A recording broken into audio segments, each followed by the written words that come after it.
88 centimetre squared होगा, क्षेत्रफल है तो स्क्वायर्ड होगा।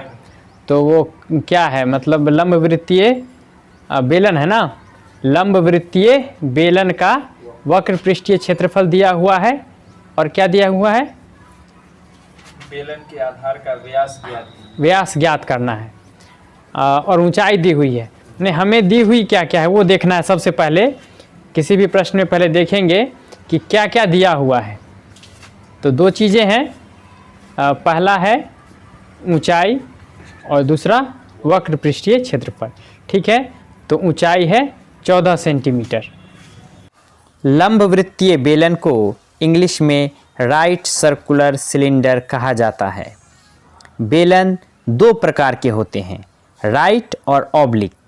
क्लास 9 और 10 में हमें केवल राइट सर्कुलर सिलेंडर यानी लंबवृत्तीय बेलन का ही अध्ययन करना है। अपनी गणित को बेहतर करने के लिए आप मेरे अन्य वीडियोस भी देखें। साथ ही सोशल मीडिया की मदद से अन्य लोगों को भी वीडियो शेयर करें ताकि वे भी लाभ उठा सकें। मैं और भी बेहतर वीडियो बनाने का प्रयास करूंगा। h बराबर कितना है, 14 सेंटीमीटर।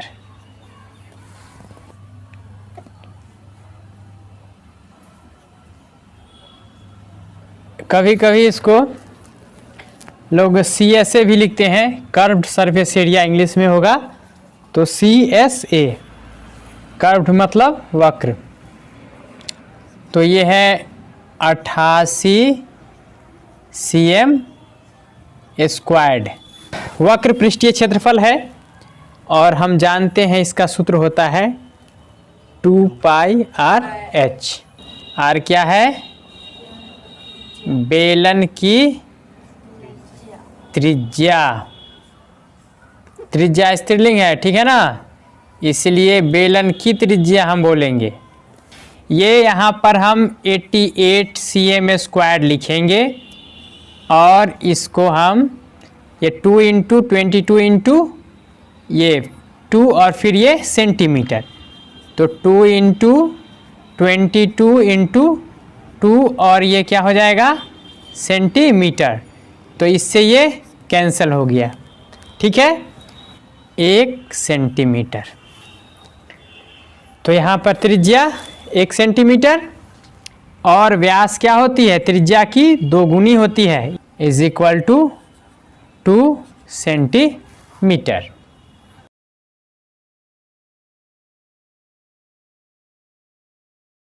यानी धातु की चादर से एक बंद बेलनाकार टंकी बनाई जानी है। ऊंचाई कितनी होगी, 1 मीटर और उसके जो टंकी होगी उसके आधार का व्यास 140 सेंटीमीटर है। इस कार्य के लिए कितने वर्ग मीटर चादर की आवश्यकता होगी। तो यहाँ पर ये देखना है कि बंद है, ये बेलनाकार टंकी और क्या है, बंद है, यानी दोनों आधार का क्षेत्रफल भी हमें जोड़ना पड़ेगा, यानी वक्र में दोनों आधार का। इसका मतलब ये हुआ कि हमें कुल पृष्ठीय क्षेत्रफल निकालना है। बेलन का कुल पृष्ठीय क्षेत्रफल का फॉर्मूला हम लोग यूज़ करेंगे। धातु की चादर से बनने वाली टंकी, इसमें व्यास दिया हुआ है तो हमें क्या निकालना है, त्रिज्या निकाल के तब फॉर्मूला में यूज़ करेंगे। तो टंकी की ऊंचाई हो गई, टंकी के आधार की त्रिज्या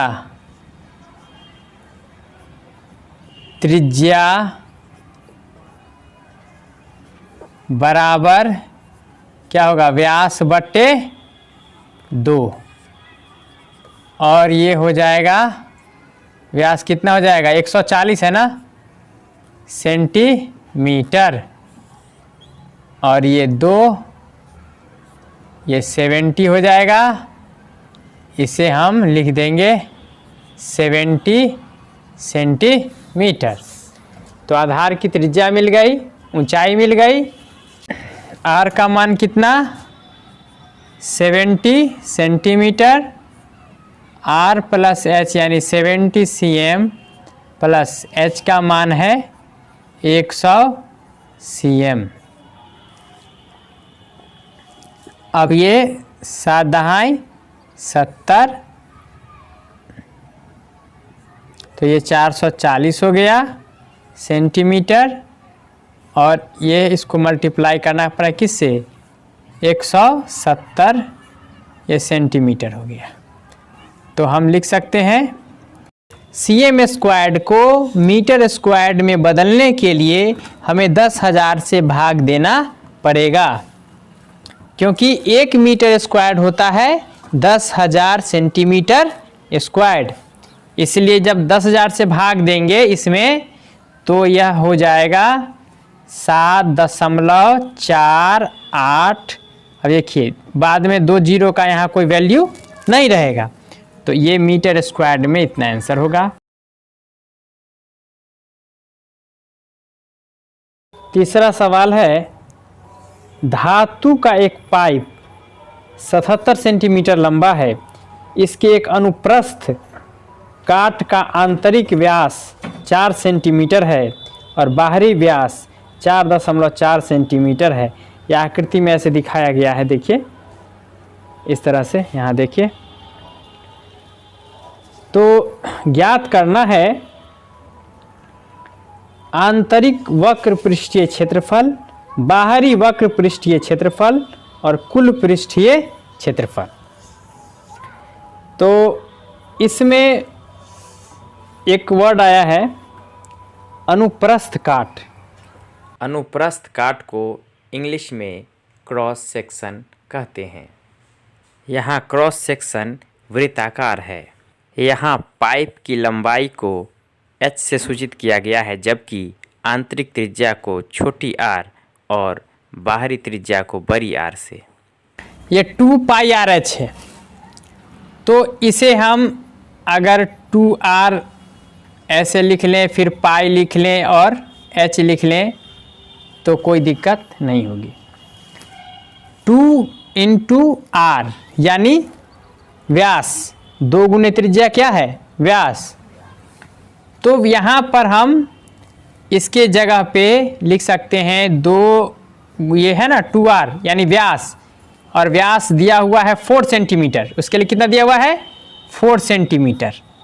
तो 4 सेंटीमीटर, और ये फिर हम मल्टीप्लाई कर देंगे किससे, ये पाई 22/7 और h यानी 77 सेंटीमीटर, ये 11।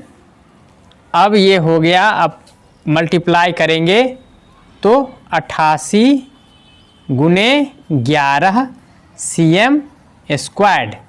1 सेंटीमीटर यहाँ है, दूसरा यहाँ है, दोनों को हम लोग गुना करेंगे तो सेंटीमीटर स्क्वायर्ड, यानी 968 सेंटीमीटर स्क्वायर्ड। बाहरी वक्र पृष्ठीय क्षेत्रफल, वक्र पृष्ठीय क्षेत्रफल सेंटीमीटर स्क्वायर्ड। और ये क्या है रफ वर्क। तीसरा देखते हैं, कुल पृष्ठीय क्षेत्रफल निकालना है हमें। यहाँ जो आधार होगा पाइप का वो वलय के आकार का होगा। छोटे बच्चे क्या करते हैं कि रोटी को गिलास से काट देते हैं तो बीच से दिखाई पड़ता है, बच्चे खेलते हैं ऐसा, तो वो जो छल्ला टाइप का बन जाता है वही हम क्या कहते हैं, उसे हम क्या बोलते हैं, उसे हम वलय कहते हैं। ये क्या है वलय। इस यहाँ पर धातु है लेकिन बीच में नहीं है। इसका क्षेत्रफल प्राप्त करने के लिए, यानी वलय का क्षेत्रफल प्राप्त करने के लिए हमें बड़े वृत्त के क्षेत्रफल में से छोटे वृत्त के क्षेत्रफल को घटाना पड़ता है। बड़े वृत्त का क्षेत्रफल हो जाएगा पाई आर स्क्वायर्ड और छोटे का होगा पाई, ये छोटी आर है ना, स्क्वायर्ड। और जब घटा देंगे तो हमें क्या मिलेगा, वलय का क्षेत्रफल। किसका क्षेत्रफल मिलेगा, वलय का क्षेत्रफल। हमें पाइप का कुल पृष्ठीय क्षेत्रफल निकालना है, तो इसके लिए वलय का क्षेत्रफल पहले निकालना होगा, जो हमने निकाला आंतरिक जोड़ पाइप का बाहरी जोड़ 2 गुने वलय, क्योंकि 2 वलय होंगे, एक ऊपर एक नीचे।